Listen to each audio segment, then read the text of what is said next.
Now has a flag. Please rise for the Pledge of Allegiance. I pledge allegiance Pledge allegiance to to the flag of the United the States United of States America, of America, to the to the republic republic for which it stands one nation, and under under God, God, indivisible, with liberty and liberty and justice for all. justice for all. Thank you very much. So we will open this January 25th meeting of the Board of Trustees. Can't hear you, Ellen. You cannot hear me. Now I can. Right. I will try and speak louder, sorry. We will open the January 25th meeting. We did receive correspondence. You all have that in your packet. It's a letter from Dr. Weinberger regarding snow removal on sidewalks. So again, it's sort of a snow sidewalk issue. So Cindy, I'm going to kind of put that in your streets committee bailiwick, okay? Who is this and where does he live? He lives on Chestnut Street. Oh, No public hearings. We have the review of minutes. I know both Cindy and I sent in some corrections, maybe some others. as I did. So there have been some corrections made. May I have a motion to approve the minutes of the December 28th meeting with the corrections submitted? moved. Moved by Cindy, seconded by Jean, all in favor? Aye. Aye. And then we also had our special meeting on January 6th, 2021. Is there a motion to approve those minutes? So moved. So moved by Cindy, seconded by, I'm sorry, Joe Second. Membrino, all in favor? Aye. Aye. In your packet, you have the zoning officials report, and you also received via email the HPAR minutes. There were no meetings of the planning board and ZBA this month. So is there a motion to accept the zoning officials report? So moved. By Richard, seconded by Jean, all in favor? Aye. Aye. Let's see, what have I got here? Oh, Buildings committee, right? We had a committee meeting this month. I'm like, wow, this is different. Cindy and I'm sorry, Jim. Okay, well, stand by while I get the other page.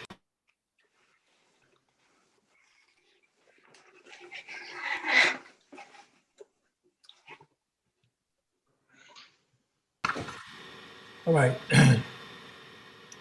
Well, I'm just going to, I'm not going to go through the whole thing. Basically, it's pretty self-explanatory. The library feels they're in good shape. The Art Association was quite happy with the holiday show and feel that people are buying locally.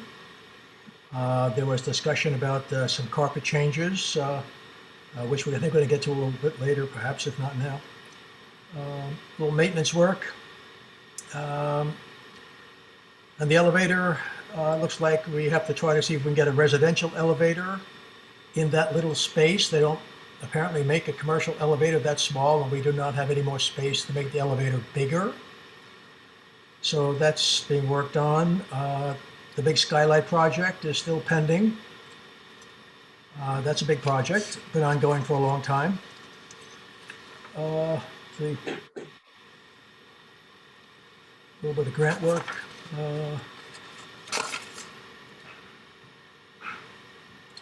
Mitch is looking into some gutters, outside gutters over the new fire escape to try to prevent some of the roof snow and water runoff turning to ice on the new fire escape. And there's a recommendation by me and the rest of the committee that we'd like to get some pricing on upgrading the emergency lighting in the whole building. It's quite old, maybe 50 years old.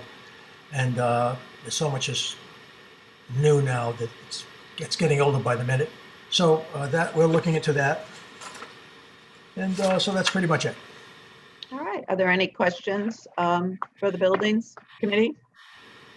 I Cindy? think the one thing that Jim alluded to that we may need to act on is the Art Association's request to make some permanent improvements to the village. That includes new carpeting, some repairs of the plaster, and potentially lighting as well, and whether we will allow them to credit those expenses against their rent. It's noted in there that the carpet's $25.95 with is the installation on top of that? Yes.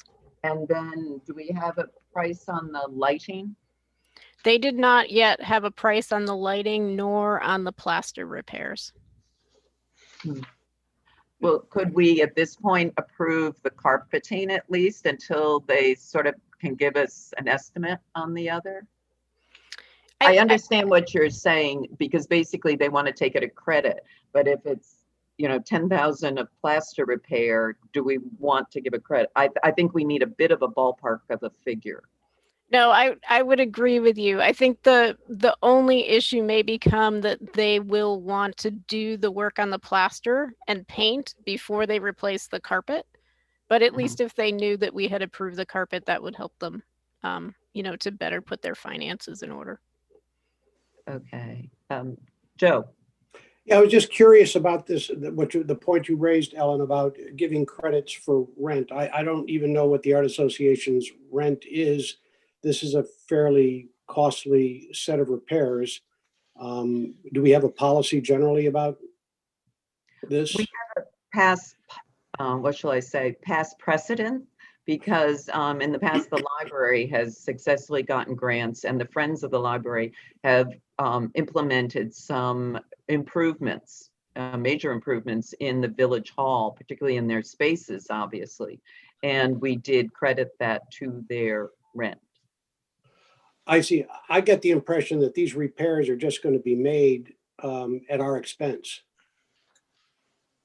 The alternative would be that they report an issue with the building to the village and we made the repairs. Right, but yes, that's the point. So the question is, this is all, we are not looking at a grant context. We are just looking at a situation where we're being asked to make these repairs, or if they make them, we give them a credit on their rent. And that's something we can do irrespective of whether there's a grant involved that would reimburse us. Right. And, the library didn't always have a grant. As I say, they had some funds, and so they did that. So. Okay. So, Cindy, do you want to word the motion? Yes, I'll make a motion that we first approve the Art Association's installation of new carpeting within the squash court area, their gallery space. And furthermore, that we credit the cost of the carpet and its installation as articulated in their estimate against their rent. There's the motion, second by Mac. May I All in make one favor? discussion? Just Oh, one okay, I'm discussion sorry. item. I'm sorry. I misunderstood. If there was a lot of talk about putting in a elevated floor in the squash court. So this carpet would be in the area that we are considering that? Yes. They So- don't feel that they can move forward with that proposal at this time. Okay, so with the understanding that carpet, if we ever get the money for it, will be a lost cost. Mhm. Okay. Okay, I'm sorry. Is there any more discussion? There's been a motion and a second by Mac. All in favor? Aye. And then you'll go back to them and just suggest that they give us some figures for the other work, Cindy. Okay. Or, I'm sorry, Jim. And anything else? So can we accept the Buildings Committee report So moved. by Rich, Second. second by Mac, all in favor? Aye. All right. And then we move into the treasurer's report. And finance. That's you, Joe. Okay, well, in your package, as usual, are the wealth management statement for our retirement program. The portfolio review is available in the treasurer's office. Ellen and I did the bank reconciliation review at our finance committee meeting on Thursday. You'll have your sales tax report as well for our share of the county's receipts. And as indicated, we have about $2,000 more than in the comparable month in November. But overall, we have a $21,000 reduction in income from these sales taxes year over year through November compared with last year. That's all, Joe? That's what they're reporting. Wow, Yeah, about 20,000. that's impressive. I mean, impressive that it's so low. Yeah, there was a disconnect between the parking revenue percentage differential and the sales tax. And there was some talk that there was maybe online sales or whatever that made a difference. And hard to know what else Okay, accounts for that. well, We have a proposal. We have a post-employment benefits program that we have for our employees that include medical benefits, dental, vision, prescription medicine, things of that nature. And to figure out just how much we have to be sure to accumulate in anticipation of claims under that program, we need an actuarial estimate for that. And the Jefferson Solutions folks have submitted a proposal for to conduct that review. And the letter outline of the offer is in the packet. The cost will be $3,950. It would cover 2 years, so you can divide that by 2 to get an annual cost of that. It's something we need, and I recommend that I move that we approve the signing of this contract. So second, moved by Joe, seconded by Rich. Any discussion? All in favor? Aye. Aye. Now, the TEP band payoff, is there anything, Ellen or Cindy, you want to say about that? Are you jumping to the ATI? I'm sorry, my papers that are in the wrong order. Did Cindy want to cover the ATI first on the agenda? Oh, the park. Yeah, I'm sorry, I skipped that. The parking kiosk upgrade. Yes. So last spring, when we were in the heat of figuring out what our parking season was going to look like, one of the gentlemen, Jim Frederick at ATI, brought to my attention that we were going to need to upgrade our kiosks from 3G to 4G modems. This is something that's happened periodically. We experienced it previously going from 2G to 3G in the Doubleday Field parking lot, where it was something of a fiasco when that took place. At that point in time, we were slashing our budget. We had no idea what the parking season was going to look like. And so we didn't put it in this year's budget as a line item, not knowing, whether our $100,000 was going to pan out at all. This is something we need to do by October of 2021. We could put it off till the next budget cycle, in which case the work to do this would have to take place at some point during our paid parking season in the summer, probably in about August, which is our busiest month, in order to have it in place for October. The problem with that scenario is that while this summer our 3G communication system worked, it will likely get slower and potentially fail the closer we get to that phase-in deadline, which is what we saw in the Doubleday Field parking lot. Our 2G units just stopped communicating, which means when someone put a credit card in the machine to pay for parking, they got an error message and couldn't pay to park, and eventually we had to they basically shut down the parking lot for paid parking because our machines weren't working. So knowing where we are, that circumstances being what they were, that our summer season in terms of parking was not completely unsuccessful, and that we have potentially some room in our budget, I would suggest moving forward with this now, with the anticipation that that upgrade will take place before our summer parking season.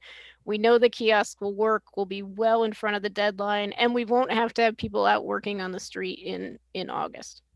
100%. And I will say that when this kind of came up, I said to Cindy, when will they be thinking of 5G? Because I didn't want to exert, 11,000 plus for this year if 2 years from now they go to 5G, but it's much further off than that. So this really is a good investment in 4G. And I think those of us who did live through the 2G fiasco of Doubleday do not in any way want to repeat it. It's just wretched PR too. So Cindy's made a motion.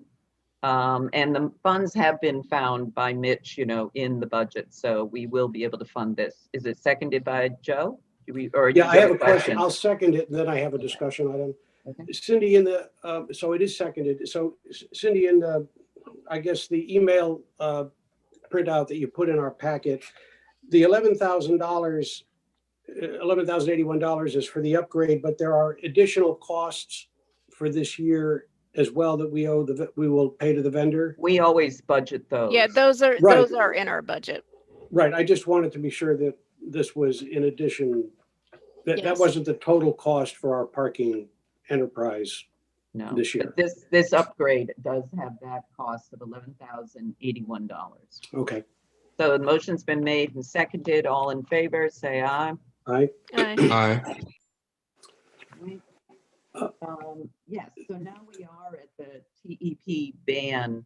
As most of you know, when we were spending numerous meetings last March and early April trying to redo our budget in light of the pandemic, we had hoped to pay off our TEP ban within this budget year, but as it became more difficult to sort of arrive at a good balanced budget and keep the things that we wanted, we opted not to. We basically removed about 100,000 from that payoff. So we were going to have to roll over the TEP. But in looking at the money that we had CHIPS money, and we had the sale of two things. We had the sale of the trolleys, 2 village-owned trolleys, and we checked with the auditors, et cetera, and we are able, as long as that's running a plus, and the trolley fund does have a plus, we are able to utilize those funds elsewhere. So we would use those funds from the trolley sales as well as the sale of Riverside Drive, which was 70,000, to basically come up to that 100,000 we had originally had to cut from the budget. And you can see that on February 12th, this is the ban that is locally at the Bank of Cooperstown. By utilizing those line items listed in your handout, we would be able to pay off the ban of $297,930.69. So I basically, if that's agreeable to everyone, we need a motion to approve this, because then we will move all those funds into the A-fund checking in order to be able to execute this payoff on February 12th. So moved. Moved by Joe, Second. seconded by Second. Cindy. All in favor? Aye. Then you will have in your packet the overtime analysis and leave analysis and other reports to look over. And then finally, we have, I move we approve the abstracts and transfers provided, identified in the packet, that we approve those items. All right, so moved by Joe, seconded by Cindy, Second. all in favor? Aye. Aye. Aye. Okay, moving on, these really could have been put in finance, but they got shifted to basically all our grants and projects. And we have the wastewater treatment plant upgrade. You have two, and these were all emailed to you last Friday.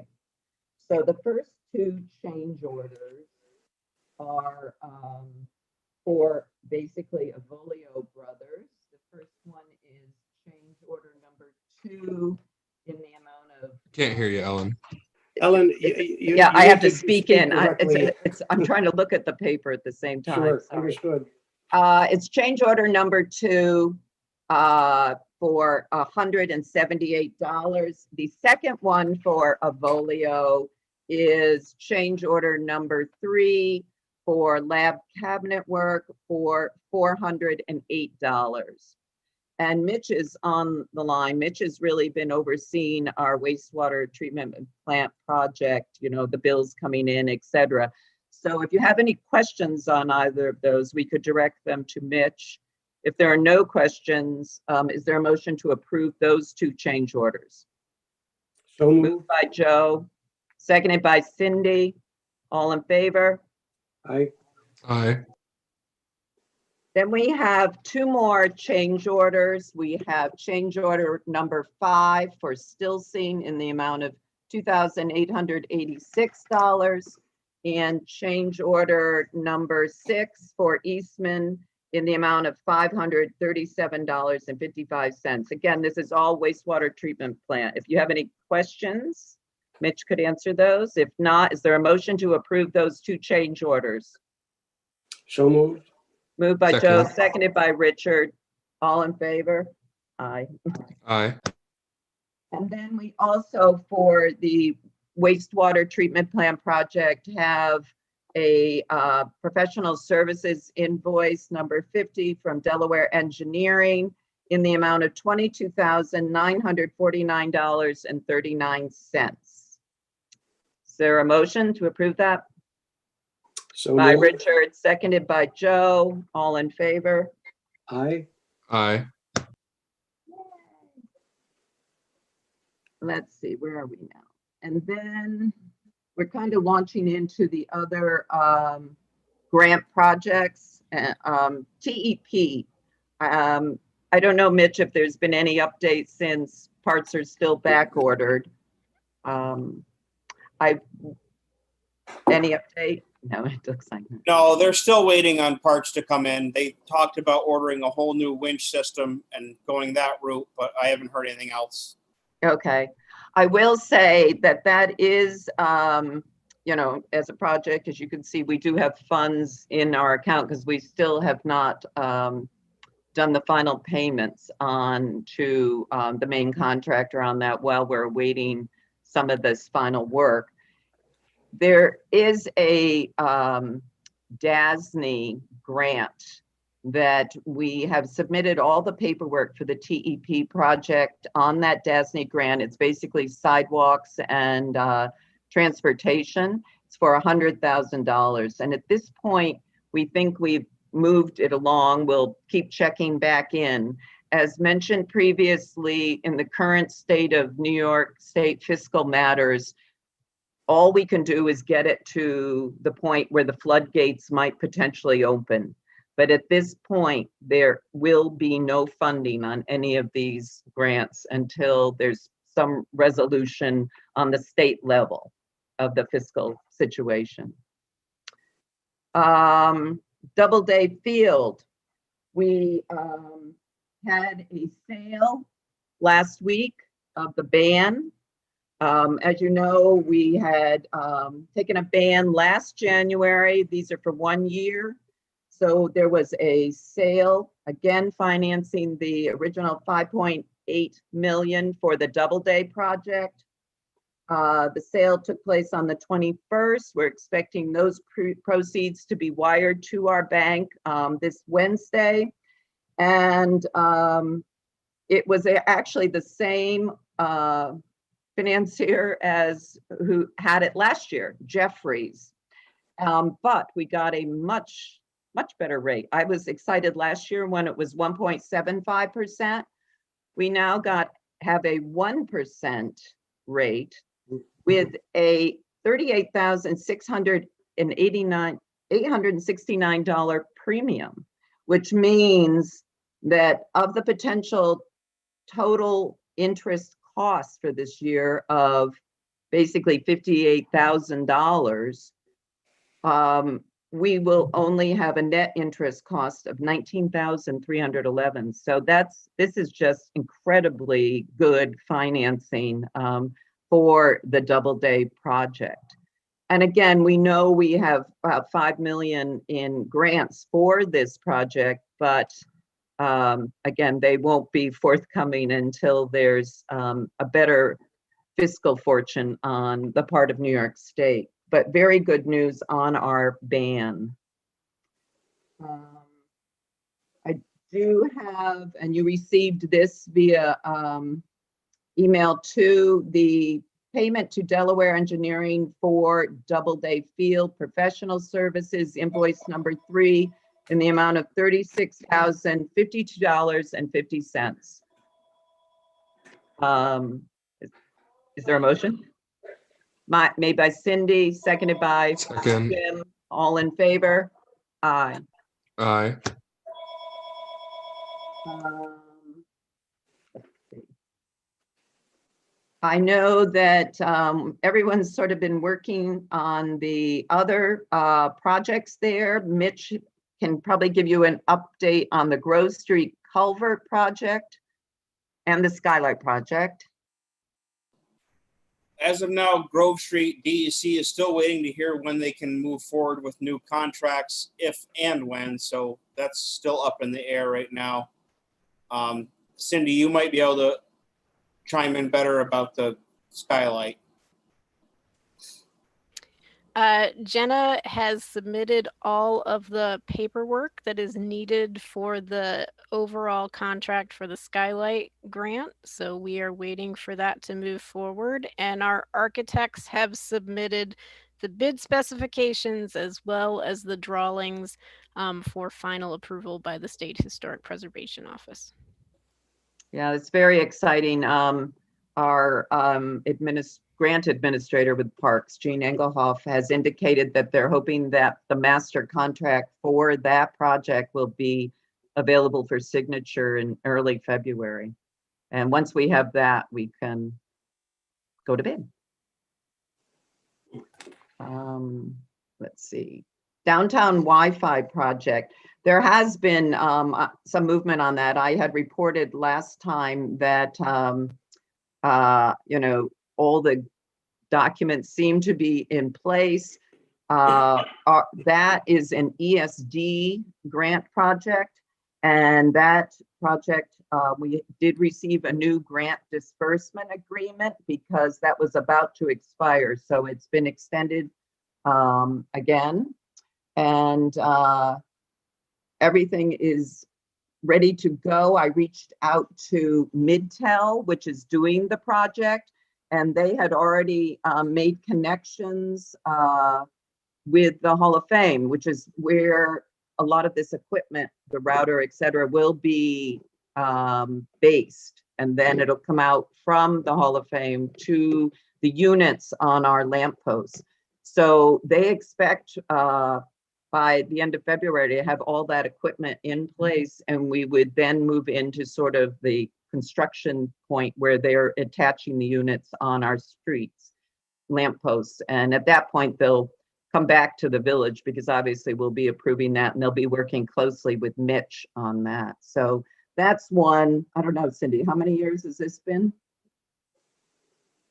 I don't know, but that, yeah, it's very exciting to sort of finally see that one moving right along. Yeah, so this is the year for the downtown Wi-Fi project. As Jim alluded to earlier, there's been movement on the elevator replacement project, and some discussion with a residential unit being approved. So Mitch, I don't know if you have anything to add to that? County Codes is working with the elevator company, and they're working together to get the county to issue a permit to allow the village to install a residential elevator instead of a commercial elevator, because a commercial elevator will not fit in the elevator shaft that we currently have. And I think it's important to note that what we have is a residential elevator. So it's not as if we're taking a step backward, we're replacing what we have. Mhm. I have a question about that. Sure. It's going to be a different, it's not going to Tab. be similar to what we have, is it? It will be the same size as what we have because that's the size of the elevator shaft, but it will no longer have the gates that cause 90% of our problems because they're not open or closed correctly. And it should have controls both on the exterior and inside the cab that are much easier to use. And without the gates, it might make the inside space actually functionally bigger. Functionally bigger, yes. Good. Okay. There any other questions on that? No. All right. Lakefront Pier project, I believe we had already indicated last month that we had the master contract in place. Or no, maybe that's been just this month. It seems like things have been moving quickly.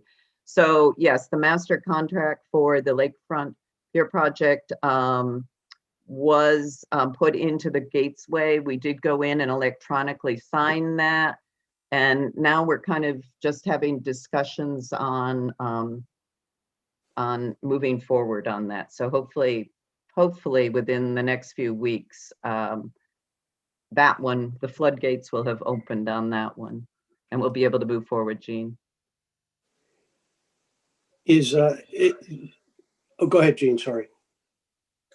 Oh, you're muted. I was just going to ask, is this project now with the Parks Board, or what's It's the been with the status? Parks Board all along.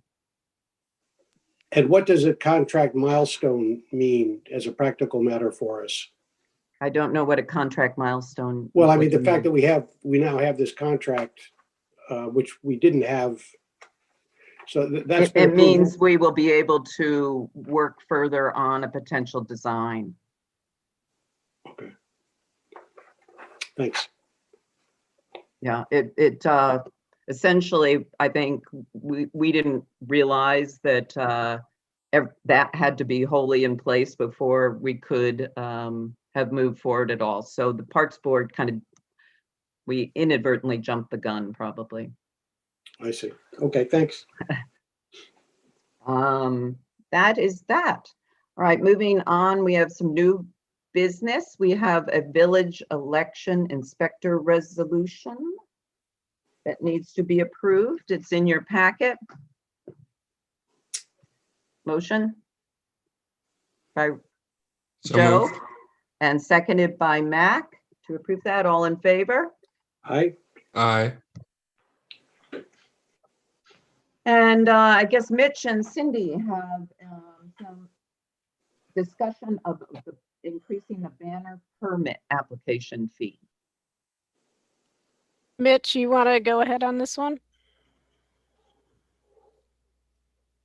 Currently, we have, I believe, is a $20 fee, and the people that want the banner put up pay a private organization to put the banner up, which totals just about $100.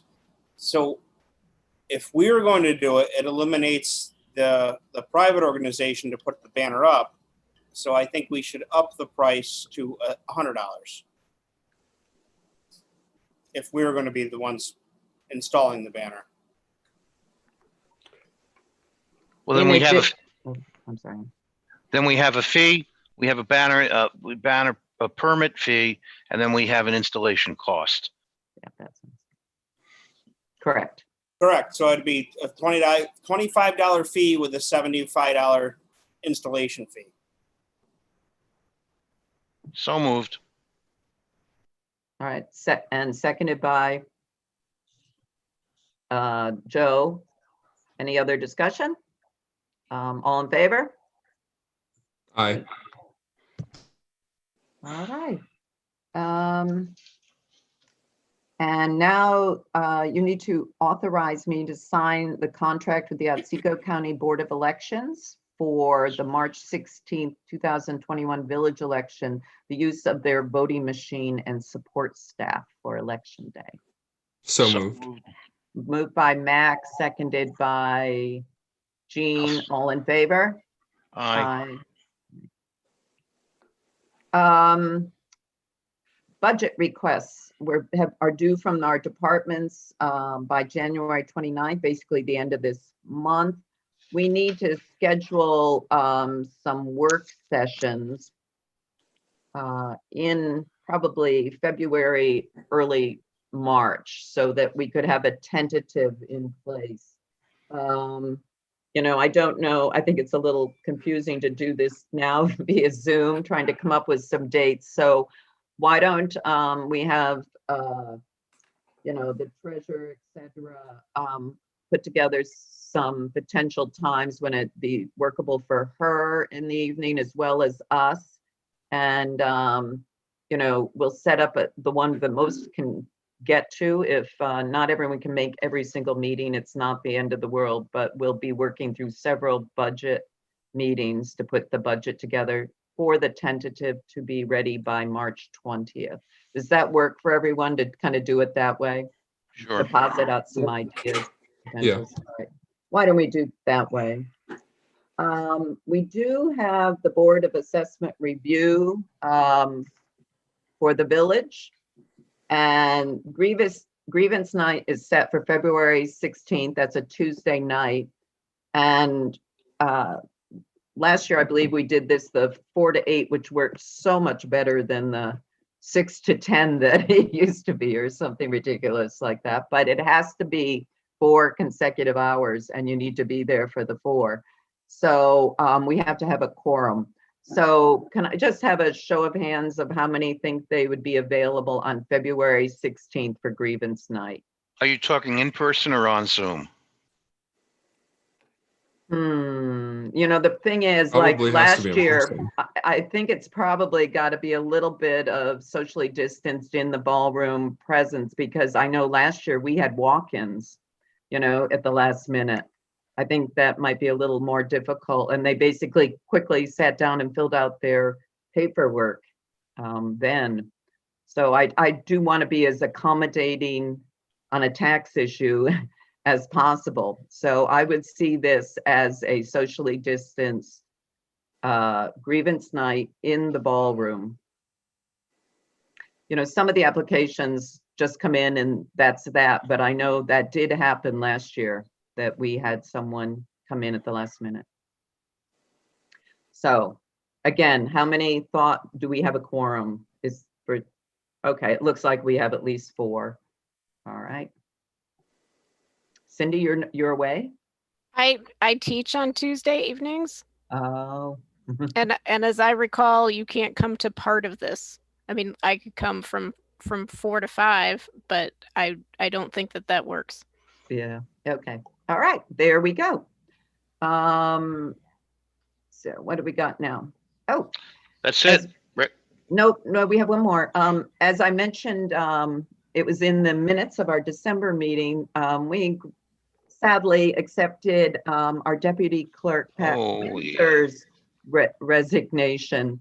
Many of you have known Pat. She's worked for us for several years as our part-time deputy clerk. We're really sad to see her go, but don't forget, she was the clerk of the village of Milford for many years, and she retired from that. So she came out of retirement to help us out, and we were really glad that she did. So be sure if you have a chance, her last week, et cetera, to stop and just tell her how much you appreciated her. And we'll have a little gift coming from all of us, I think, from the village to her in recognition of her dedicated service.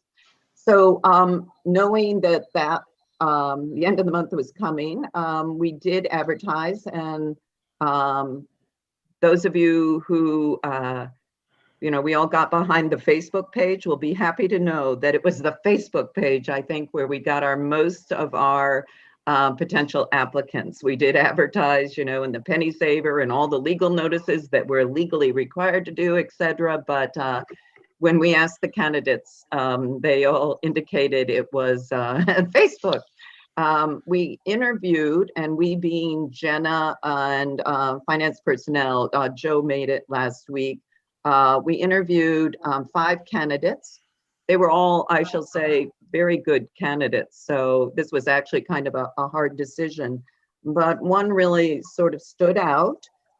She already works part-time, and so had expertise as a registrar and, was a notary, et cetera. So very familiar with the operations of a municipal